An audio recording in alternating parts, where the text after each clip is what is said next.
If you are fascinated by ancient civilizations, this is definitely for you. Our history books tell us one story, but new archaeological sites are telling us a new story. I'm going to stick here with Gregg Braden's work for the next few clips because he's had the opportunity to help to document some of these sites. Check this out. I hope you enjoy it. We have been taught, we've been steeped in the belief that civilization began about 5,000, maybe 5,500 years ago with ancient Sumeria. And from that point in time, there has been a linear progression to the point where we are today. And we're taught that we are the most sophisticated civilization that has ever graced the face of the earth.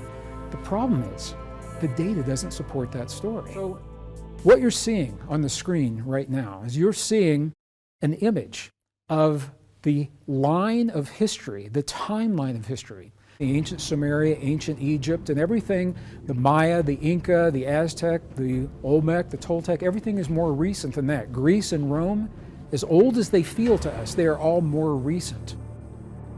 I have personally had the opportunity now to document some of the new discoveries that are telling us that civilization is much, much older. For example, what you're seeing right now, this is an image of me in 2010 documenting a new site in northern Peru.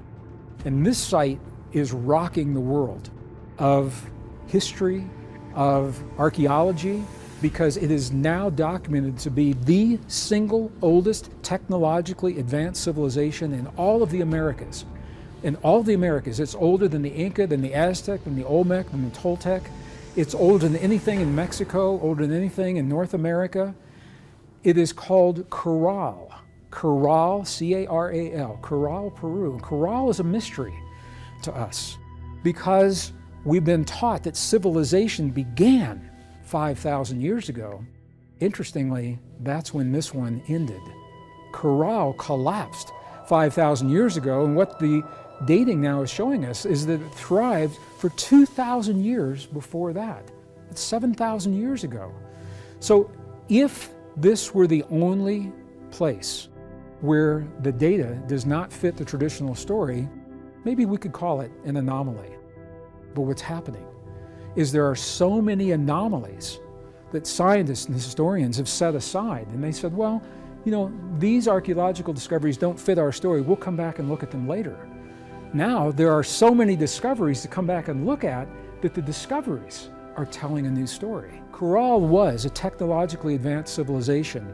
It is about 150 acres, so it's a large site. 5 pyramids, 3 circular plazas like the one you're seeing in the image right now, and a tremendous amount of information in a non-written form. So they weren't using writing, but they were using symbols and geometry to tell us that they understood the cosmos and they understood their relationship to the cosmos. The astronomical markers that remain in Caral today are indicating relationships that were not even known in the Western world until the 20th century, yet this was 7,000 years ago. How did they know? Where did they get their information? So when we think about Caral, that confirmed date, 7,000 years, it's old, but it's not the oldest.